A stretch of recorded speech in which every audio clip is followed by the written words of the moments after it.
तो hello friends, welcome back to my channel. और friend, आज की वीडियो सीरीज के अंदर हम लोग बिग डेटा के अंदर यूनिट नंबर 4 पे डिस्कशन करने वाले हैं। ताबड़तोड़ हम लोग डिस्कशन कर रहे हैं यूनिट नंबर 3 तक के पूरे प्रोसीजर को। मैंने बता दिया कि इस बुक के रेफरेंस से आप किस तरीके से यूनिट नंबर 3 तक के पूरे प्रोसीजर को देख सकते हैं, कौन कौन से टॉपिक्स आपके लिए जरूरी है, कौन कौन से टॉपिक्स को स्किप करने हैं, वो सारे पॉइंट पे हम डिस्कशन कर रहे हैं। लगातार हम लोग का डिस्कशन चल रहा है, बस इसी तरीके से अपने सपोर्ट और प्यार को बनाए रखिएगा। आज हम लोग नो एसक्यूएल जो कि यूनिट नंबर 4 है उसके बारे में डिस्कस करने वाले हैं। उसके अंदर हम जानेंगे कौन कौन से पॉइंट्स आपके लिए लिखने जरूरी है।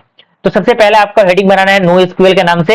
इसका फुल फॉर्म होता है not only structural query language, और इसके बारे में पूरा पैराग्राफ आपके सामने दिया गया है। सारे पैराग्राफ आपको पढ़ लेने हैं। अब पढ़ने के बाद आपको क्या करना है, पॉइंट वाइज चीजों को लिखते जाना है, ताकि जो नोट्स है आपका तैयार होता रहेगा, तो चीजें काफी बेहतरीन रहेंगी और आपको चीजें समझ में भी आएंगी। ओके, उसके बाद नो एसक्यूएल के अंदर ही आपको एक सब हेडिंग बनाना है, जिसमें आपको उसके फीचर्स लिखने हैं। फीचर्स में बहुत सारी चीजें हैं, जैसे स्केल आउट है, फ्लेक्सिबिलिटी है, डेटा रेप्लिकेशन है। उसके बाद ये टॉपिक जैसे ही कवर अप होता है, उसके बाद आपको एक हेडिंग बनाना है ओरेकल बिग डेटा के नाम से। तो ओरेकल क्या होते हैं, इसके बारे में पूरा जो डिस्क्रिप्शन है, पूरा पॉइंट जो है पैराग्राफ यहाँ पे दिया गया है। और उसका सबसे पहला जो प्रायोरिटी होना चाहिए वो फिगर होना चाहिए, क्योंकि फिगर का बनना जरूरी है। क्योंकि मैं बार बार हर एक वीडियो सीरीज अगर आप चेक करेंगे तो हर वीडियो सीरीज के अंदर मैंने ये कहा है कि अगर किसी टॉपिक के अंदर, किसी सब्जेक्ट में, किसी भी टॉपिक के अंदर फिगर डायग्राम है, तो सबसे पहला आपका प्रायोरिटी होना चाहिए कि आप उस फिगर को बनाएं, उस डायग्राम को बनाएं। अगर थ्योरेटिकल पार्ट थोड़े बहुत छूट भी जाते हैं तो कोई दिक्कत परेशानी नहीं होने वाली। ओके, क्योंकि एग्जामिनर लास्टली जो पॉइंट ऑफ व्यू होता है उनका फिगर का देखना ही होता है। उसके बाद रोल क्या होता है नो एसक्यूएल बिजनेस ड्राइवर्स का, वो भी यहाँ पे दिया गया है। सारी चीजें यहाँ पे लिखी गई हैं। सारे पॉइंट्स को आपको लिख लेना है। क्योंकि देखिए, मैं चीजों को समझा नहीं रहा हूं, एक्सप्लेन नहीं कर रहा, क्योंकि मैं चाहता तो सारे पॉइंट्स को एक एक पढ़ के एक्सप्लेन कर देता, लेकिन मैं नहीं चाहता कि वीडियो का ड्यूरेशन काफी लंबा हो और चीजें काफी कॉम्प्लेक्स हो। इसीलिए मैं चीजों को शॉर्ट फॉर्म में लेके चल रहा हूँ।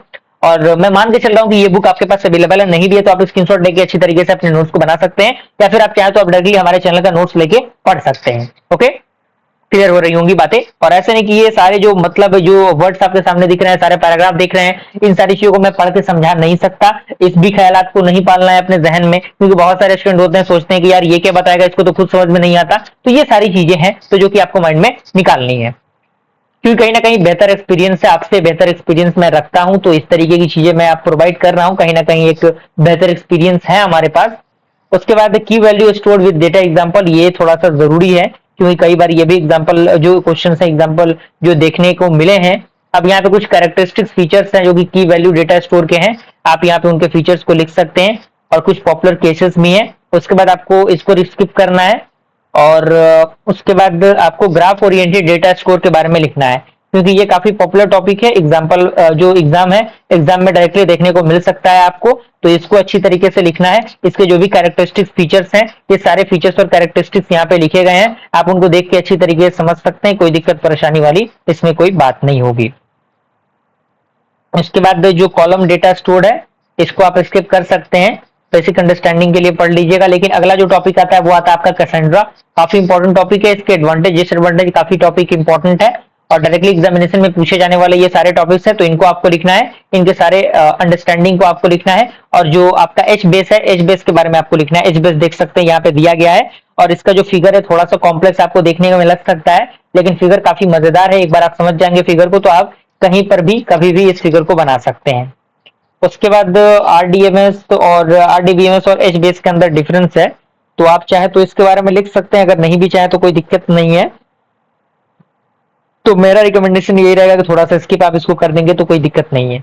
उसके बाद चैलेंजेस है नो एसक्यूएल के अंदर, कौन कौन से चैलेंजेस आते हैं, तो हेडिंग बना लेना है चैलेंजेस इन नो एसक्यूएल। तो वहां पे चैलेंजेस जैसे आप देख सकते हैं, maturity, support, business intelligence and analytics, administration, और जो आपका एक्सपर्टीज होती हैं उसके अंदर की चीजें हैं। और वेरियस जो वेरिएशंस होते हैं नो एसक्यूएल आर्किटेक्चर, जो पैटर्न्स है उनके अंदर, तो सारे पैटर्न्स यहाँ पे दिए गए हैं, आप उनको अच्छी तरीके से देख के समझ सकते हैं। ओके, उसके बाद आपको मोंगोडीबी के बारे में पता होना चाहिए, क्योंकि मोंगोडीबी काफी पॉपुलर टॉपिक है, डायरेक्टली एग्जामिनेशन में पूछे जाते हैं ये। तो मोंगोडीबी का पूरा स्ट्रक्चर आपको पता होना चाहिए, फीचर्स उसके पता होने चाहिए, उसके बेसिक कोड्स आपको पता होना चाहिए, बेसिक जो सिंटेक्स होता है, एडवांटेज पता होना चाहिए, उसके डिसएडवांटेज आपको अच्छी तरीके से लिखना है। सारे पॉइंट्स यहाँ पे दिए गए हैं। और साथ ही साथ आखिर हम क्यों मोंगोडीबी को यूज करते हैं, ये भी एक बेसिक अंडरस्टैंडिंग के लिए जरूरी है। तो आपको ये भी लिख लेना है कि why we use MongoDB for the implementation of the web development. Okay, और यहाँ पे जो different type of data type होता है जो कि मोंगोडीबी के अंदर यूज होता है, उन सारे डेटा टाइप का भी एक बेसिक सा अंडरस्टैंडिंग आपको लेना है। इसी के साथ साथ ये यूनिट भी हमारा कंप्लीट होता है और एक लास्ट यूनिट बच जाएगा हमारा यूनिट नंबर 5।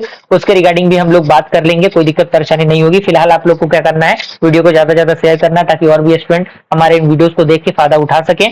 और वक्त बहुत कम है, चीजें बहुत ज्यादा है, तो बस अपने सपोर्ट और प्यार को बनाए रखिएगा। मिलता है फ्रेंड्स ऐसे इंटरेस्टिंग वीडियो के साथ, तब तक के लिए थैंक यू।